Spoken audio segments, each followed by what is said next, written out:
regardless of the primary effects of this on those handling the waste and the tertiary effect on the soil, water and air of the place where the waste is handled.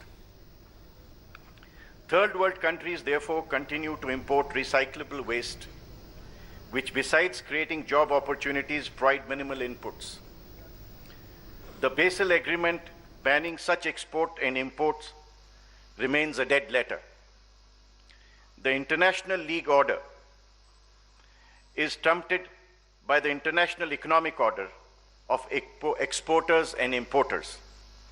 In the absence of an enforceable international law, ban on such trading, immediate use and consumption, and payment with a zero inventory is the most efficient economic situation and solution for the corporate health.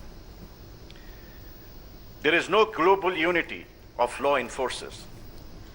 When law is a stumbling block to such health as historically, admittedly unequal international economic order marches on. The new international legal order meekly creeps behind, awaiting an international movement of protest by the consensus. Climate change and greenhouse gas emissions, or the carbon footprint of human activity, constitutes the latest lexicon of global environmental poisoning. But, as in the case of the first occupiers of natives' land, regardless of the means of occupation, the developed countries continue to claim the first occupier's advantage concerning greenhouse emissions.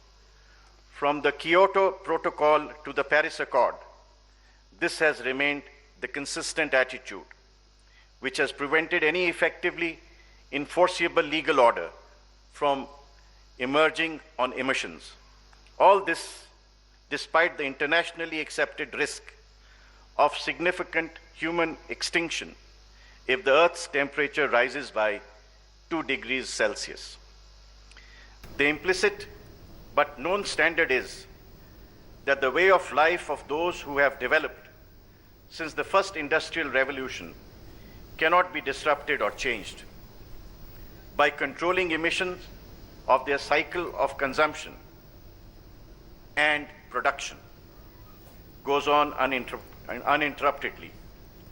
The right to a way of life and therefore to emissions that result in conscious environmental poisoning is threatened by a sovereign right emanating from the sovereign use of their country's resources.